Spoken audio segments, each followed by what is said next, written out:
This is Cornstalks and Sports Talk, your go-to Iowa-based sports show, hosted by the one and only Eliot Clough.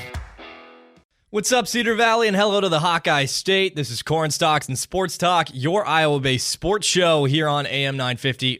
Never mind. Podcast, it's Wednesday. Sorry, guys. My name's Eliot Clough. I'm a UNI insider for Town Square Media, and you can find me on Twitter. It's at Eliot Clough, ELIOT CLOUGH. And you may have noticed that what we've been doing for these Wednesday shows so far, we've mixed it up, the three shows we've done, I suppose. But the most recent shows, we did one with Josh Betts and one with Harry Schroeder. It makes it a little bit easier for me to just do one 30-minute show on Wednesdays, roughly 30 minutes, instead of doing a full hour long like we do on Saturdays, because believe it or not, I am here for mostly 97.7 KCRR stuff, but that's neither here nor there.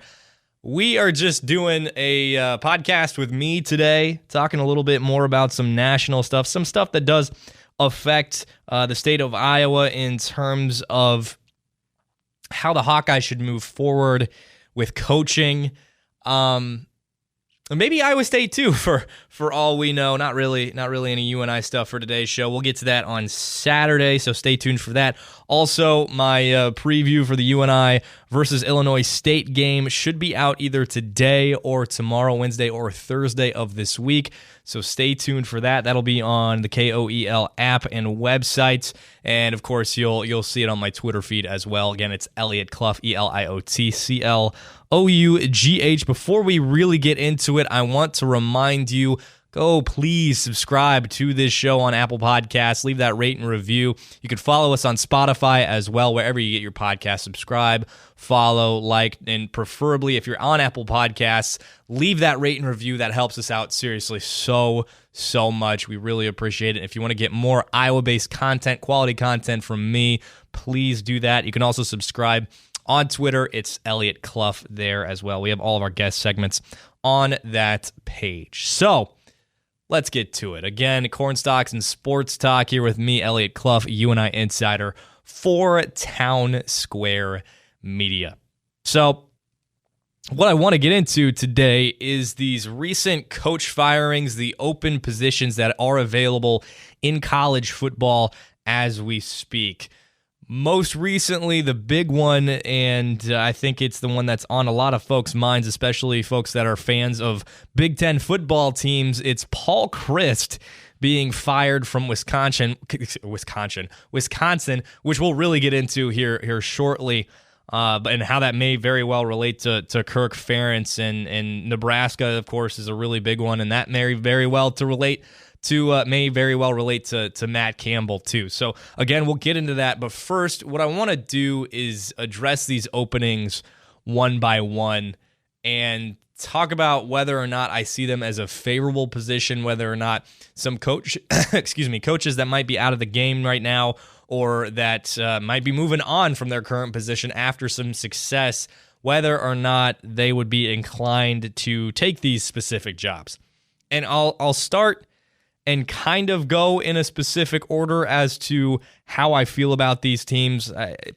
It's a not specific order, but it also is, because clearly I'm starting with the least preferred job in Georgia Tech, coaching the Yellow Jackets.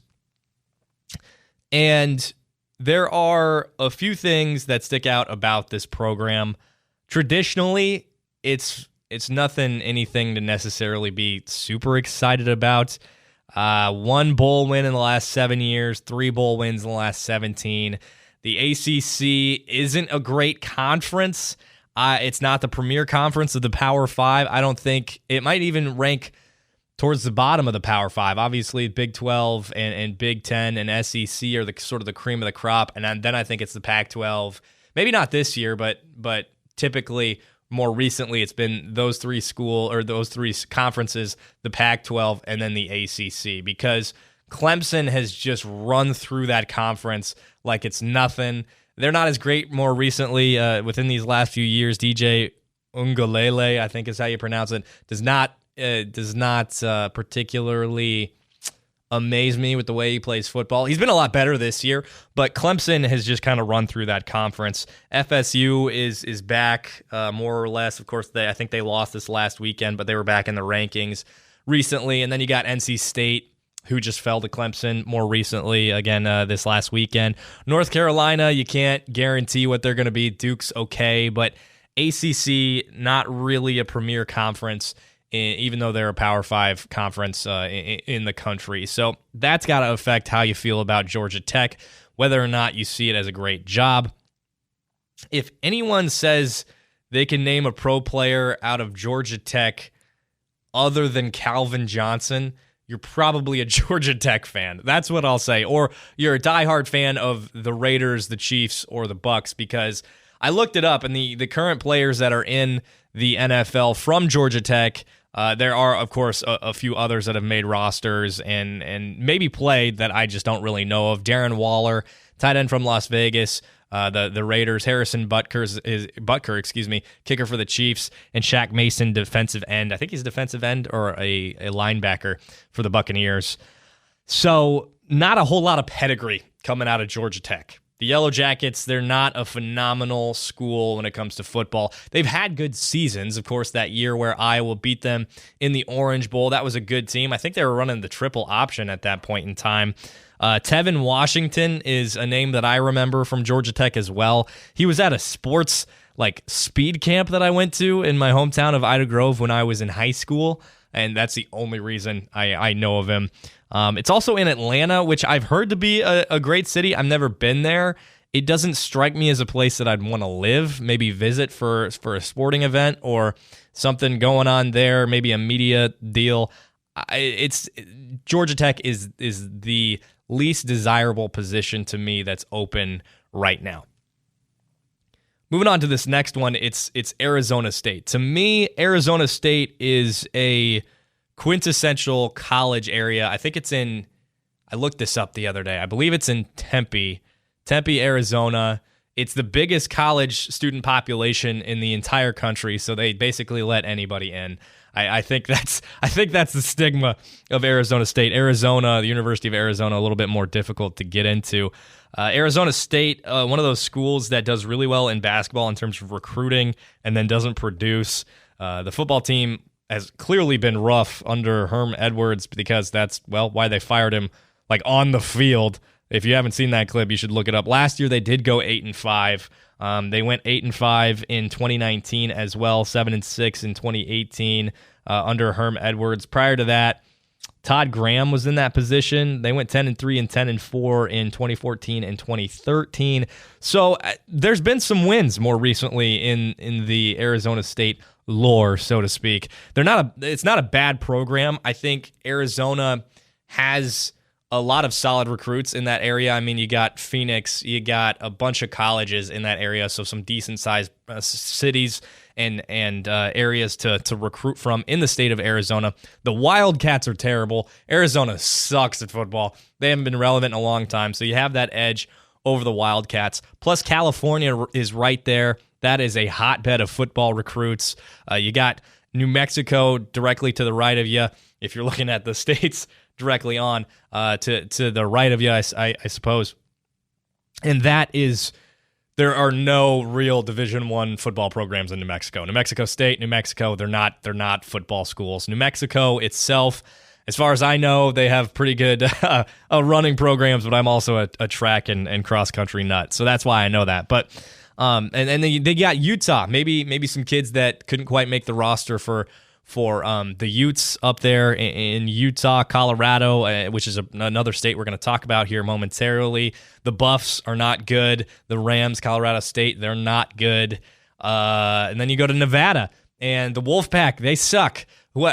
Stars in Nevada, you're probably going to go to a school in California, maybe Washington, maybe Oregon, but you're not going to stick around in your home state if you're a high-profile recruit. Maybe you want to stick around the general area.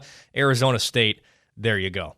And by way of it being such a huge student population, there's got to be a big fan base down there, right? I think, and this is an assumption based on what I've heard about a few other states and the more prestigious schools in the area. This is, again, an assumption. I'm not positive.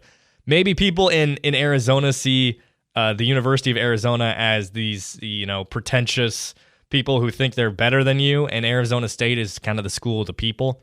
I know that's how it is. At least that's how I've heard it is in North Carolina in regards to UNC and Duke. The area, Chapel Hill, Durham, they love Duke, they love North Carolina, but the rest of the state is NC State fans because the people of Durham and Chapel Hill are a little bit pretentious. That's my understanding. They think they're smarter than everybody. Maybe that applies in Arizona too. So you may get some of those recruits who are in the bigger schools and don't want to be a part of the Arizona pretentiousness, so to speak. History in terms of NFL guys, again, history in terms of winning, that's a track record that Arizona State has had at different points in their history.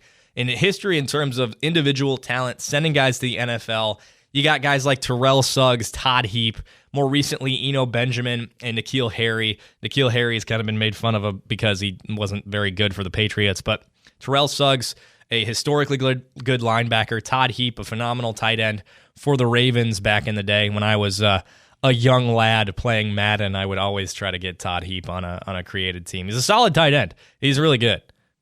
But then again, there are some negatives in the Arizona State football program. The Sun Devils, they have, is that Herm Edwards couldn't really build sustainable success there. Again, he was apparently fired on the field based on a video that we've seen. That was after a loss this season, and he coached in the NFL.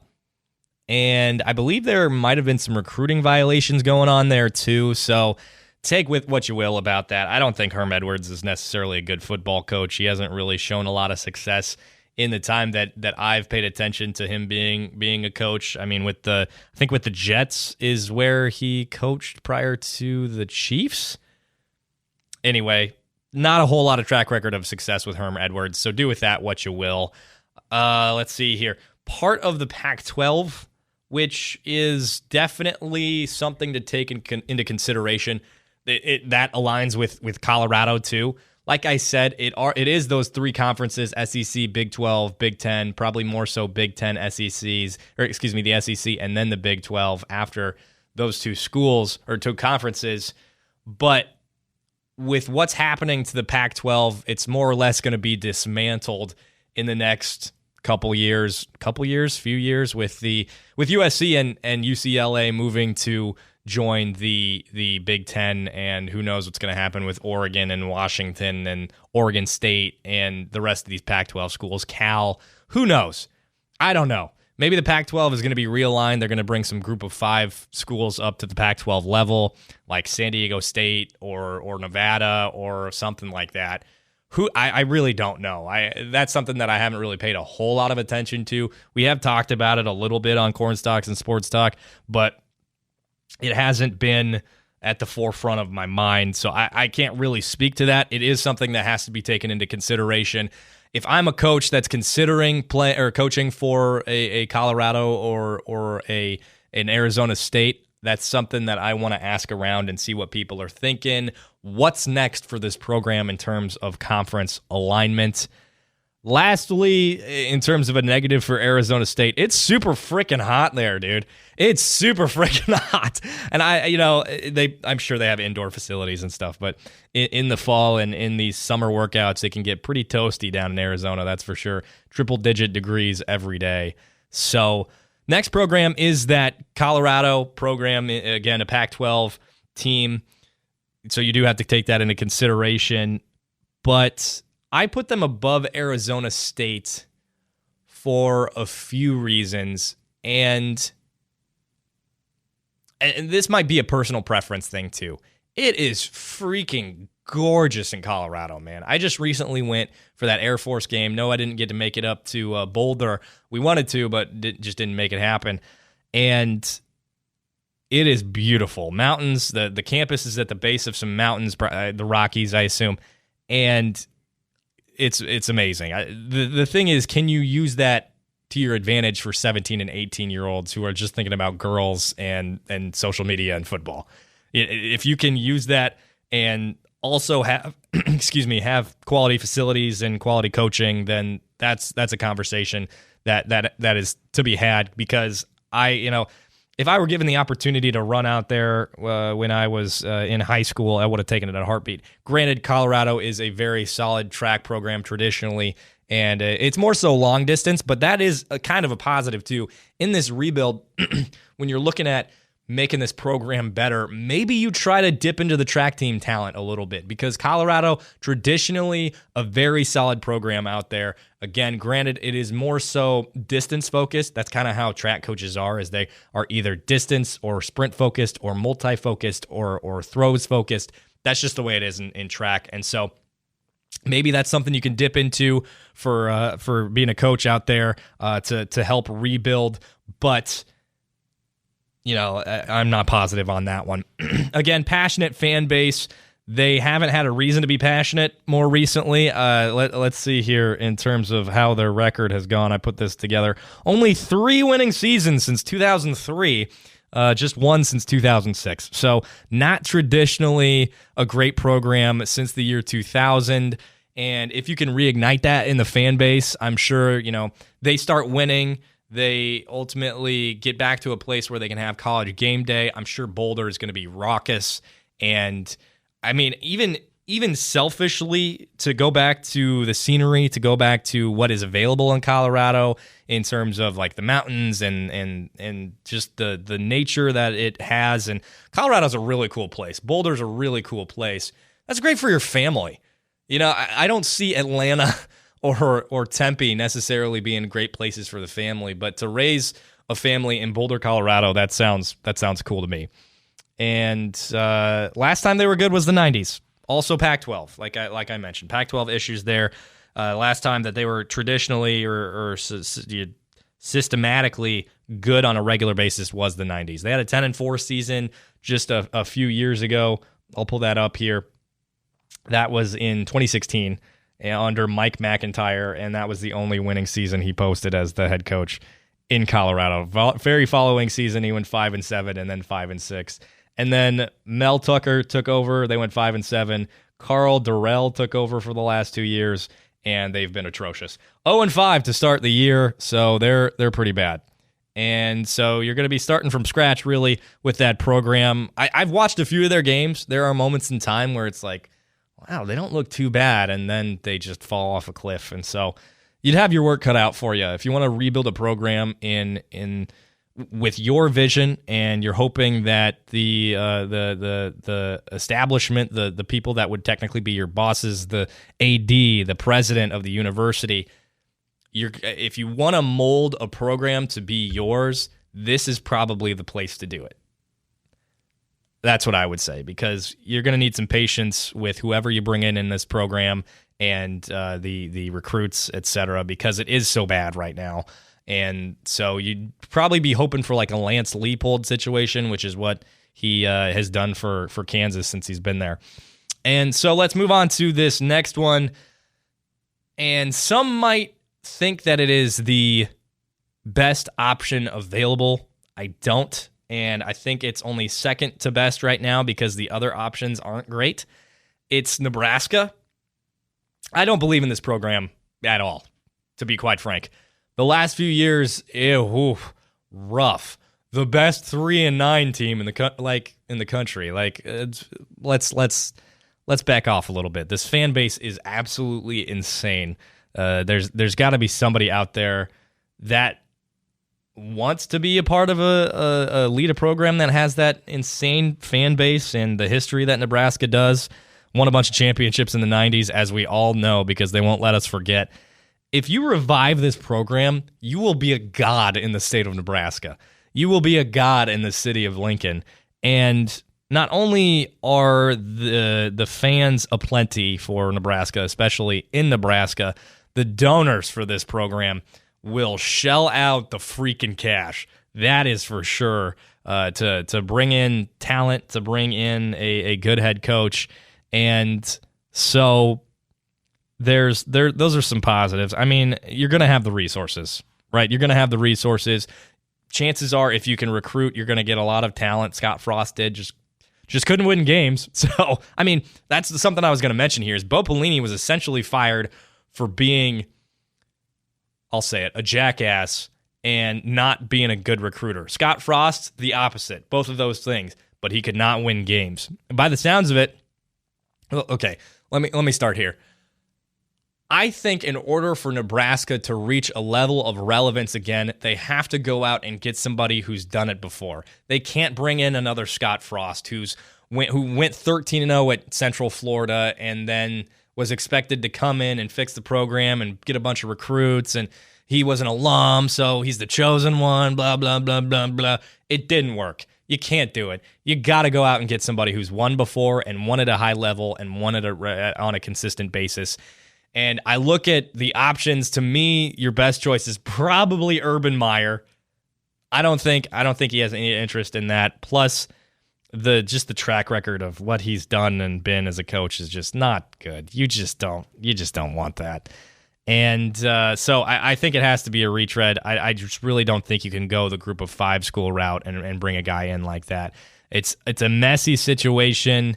It's not easy to get players to want to go to Nebraska. I mean, what is there? Like Lincoln and Omaha.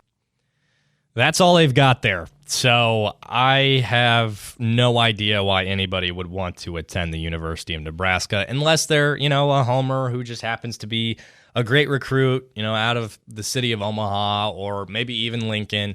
I just don't, it'd be cool to be recruited by a program like that, but it's just, I don't want to be a Cornhusker, I want to be a Tiger or I almost said or a Duck.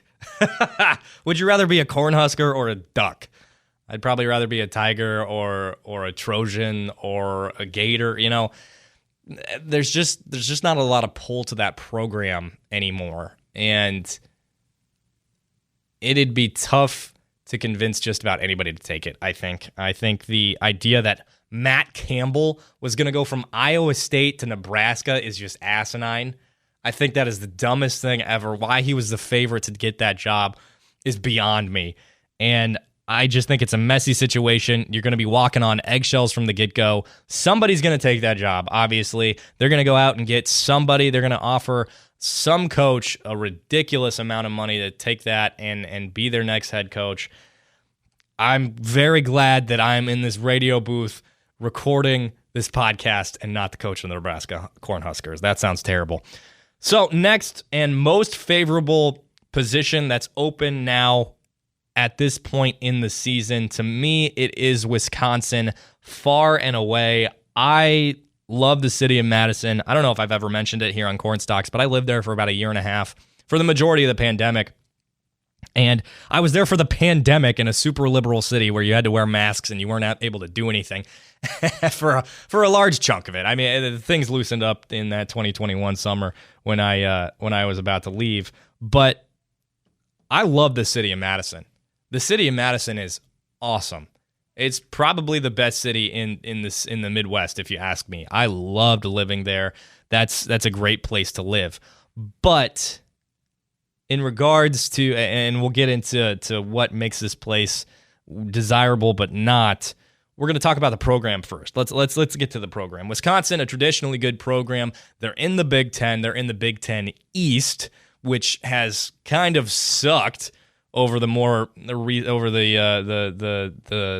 last few seasons. I mean, it's Iowa, Nebraska, Northwestern, Illinois, Purdue, and Minnesota. It's not the Big Ten East, that's for sure. Big Ten West sucks. Big Ten East is Ohio State, Penn State, Michigan, and Michigan State hasn't been good this season, but they have some really, really good football teams in the Big Ten East. When you look at the fan base for Wisconsin, people love the Badgers up there, man. That is Badger country. There is no other competition for D1 schools in the state in terms of the fan base. It is Wisconsin. They are Badgers through and through. I think that you're going to get a lot of support in terms of, well, maybe not, considering how Paul Chryst was fired. I'm gonna retool that. I'm gonna get back to it. One of the negatives that I really look at for Wisconsin is kind of similar to the whole Nebraska deal. Is like this is not recruit-heavy area. The Midwest is not recruit-heavy in terms of football. That's why these Midwest teams can have struggled to keep up maybe with these East Coast teams, these West Coast teams. Clemson, Ohio State's still, I guess, technically Midwest, but they're always good. So, and Michigan's always good, and Penn State's always good. So maybe not to compare to those schools, but it's tough to really get a solid recruit base in the Midwest because the population isn't as big. You don't have as many big cities. You got Milwaukee, Chicago, Minneapolis. Maybe you'll get a kid from Iowa or two to go to Wisconsin, but the recruiting beds aren't plentiful necessarily in the Midwest. So you're not going to go out and have a huge recruiting base as the head coach of Wisconsin. So that's a tough spot. You look at where it's located. I love Madison so much. If I was offered a job there tomorrow, I would take it. I hope my boss isn't listening to that. But Madison is an awesome city, but it's not LA, you know? It's not a glamour job like Oklahoma or Texas or USC or Miami or Ohio State. It's not Notre Dame. It's not Michigan. It's Wisconsin, which is traditionally a good program, which has a huge fan base. Camp Randall is enormous. Game days are crazy, but it's not quite there yet. It's probably second-tier college football. And so that's kind of what makes it crazy to me that they fired Paul Chryst. So let's get into that here. I was planning on doing about half an hour. Looks like we're going to go a little bit longer than that. So appreciate you sticking around here on Corn Stalks and Sports Talk. Let's get into Paul Chryst here. Fired after a 67-26 record as the head coach of the Badgers. That's a 72% winning percentage. And to tie these two things together, whoever takes that position knows that they're going to be on thin ice from the get-go. Maybe they think that Vince Leonard is the guy. He's taken over as the interim head coach. He's the defensive coordinator, younger. And maybe they believe in him, and maybe they believe in him long-term, so they want to hire him now and given an opportunity to build, and they're going to wait a couple seasons for that. Maybe that's the case. I don't think so, because when you have 1, 2, and 3 season after winning 9+ games for however many years in a row, the margin of error shouldn't be that thin when you have that track record. 67-26, 72% win percentage. That doesn't regularly happen at this level unless you are Jim Harbaugh, Nick Saban, Ryan Day, Urban Meyer, Brian Kelly, etc. You don't post those type of numbers, especially at Wisconsin, unless you are a freaking good coach. Paul Chryst is a freaking good coach who has had a rough go of it as of late. Yes, they started 2-3. Yes, Graham Mertz has kind of sucked since he's been there, even though he's a 5-star recruit. Yes, they just lost to Brett Bielema in the Illini, which was embarrassing. But you don't just throw a guy like that away.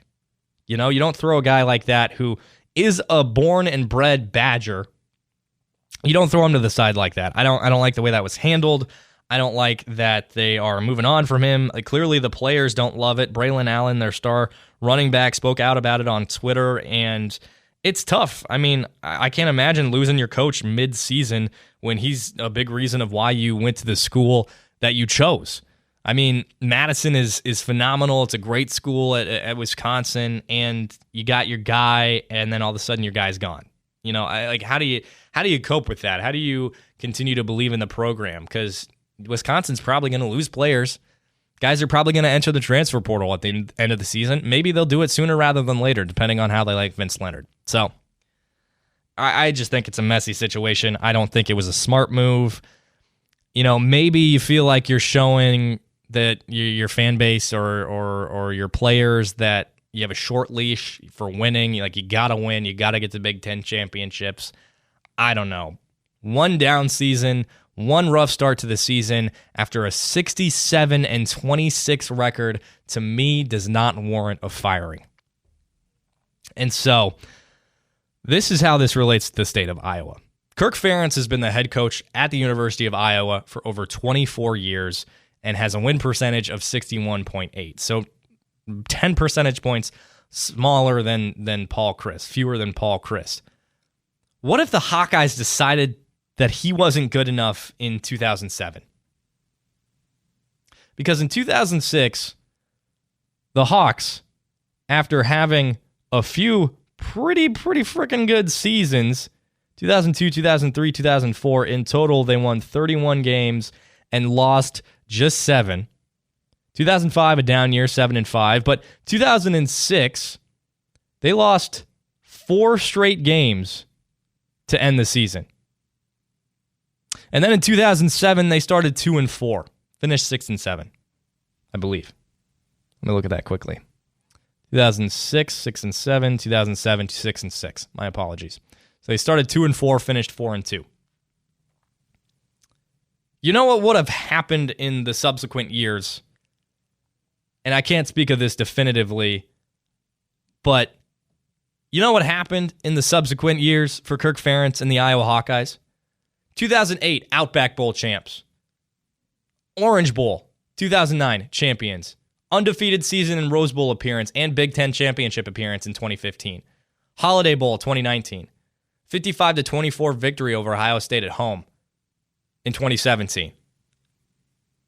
Just 2 losses last season in the regular season. Kirk Ferentz has been a staple not only for the University of Iowa, but for the entire state of Iowa and the Iowa football program and Iowa football fans.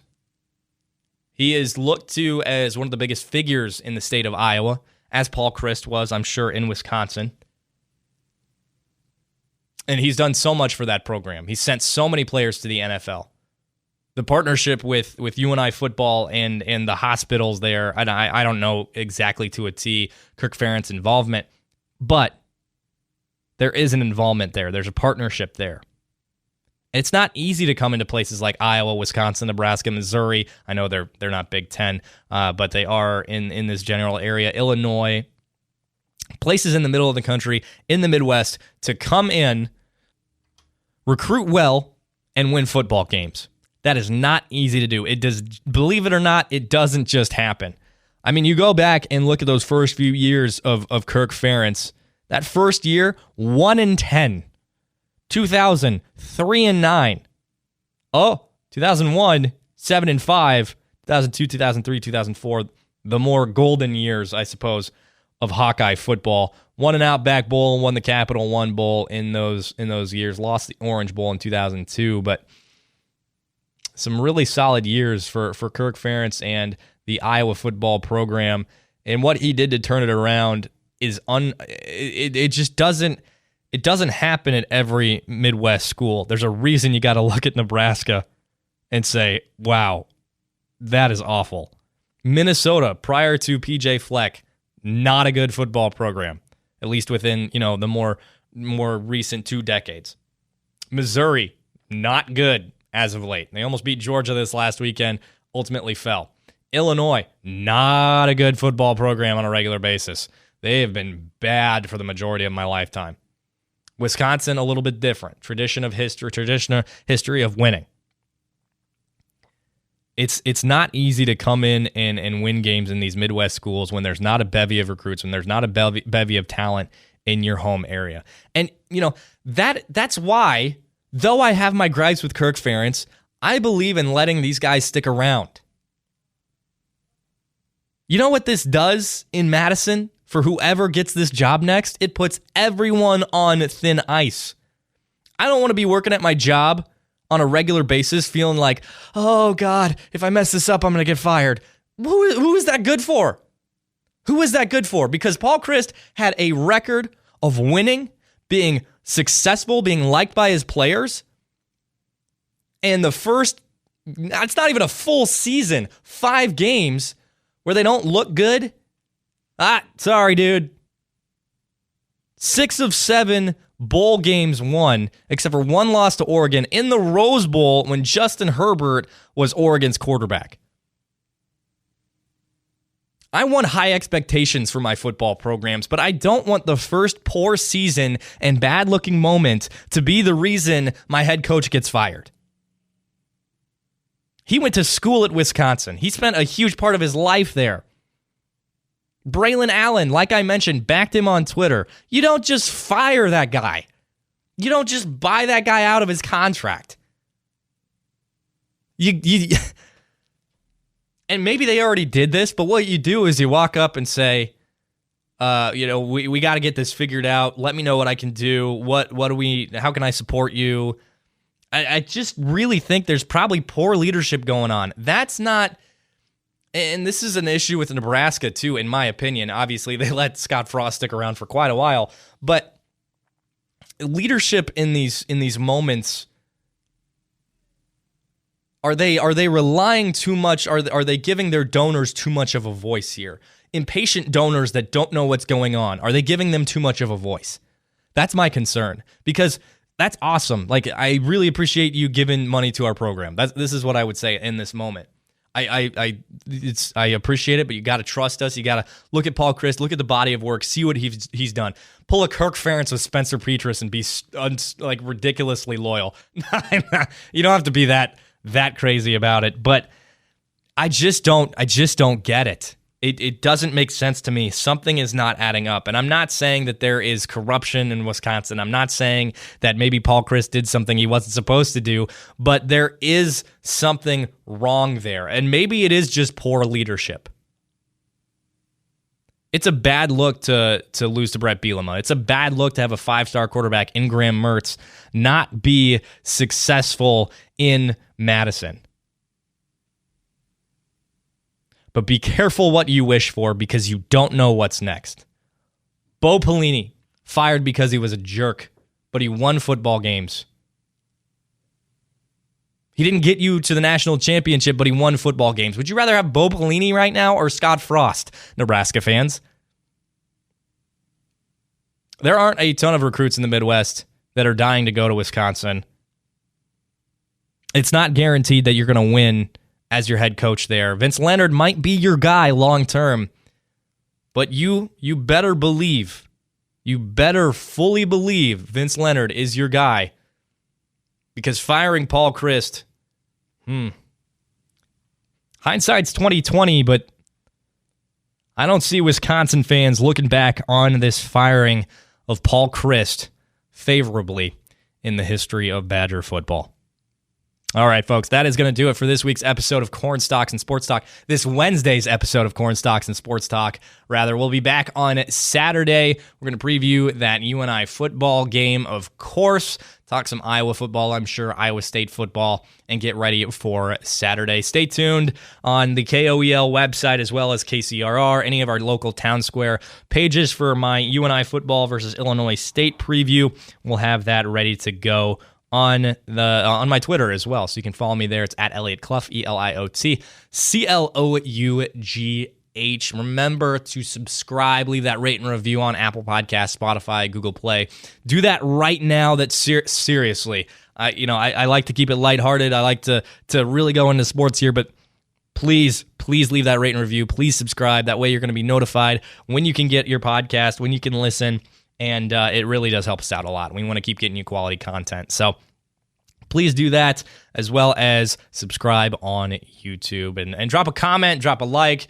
Let us know what you're thinking about whatever we're talking about. And you can always message on Twitter, respond to tweets of mine on Twitter. Love interacting with listeners of Corn Stalks and Sports Talk.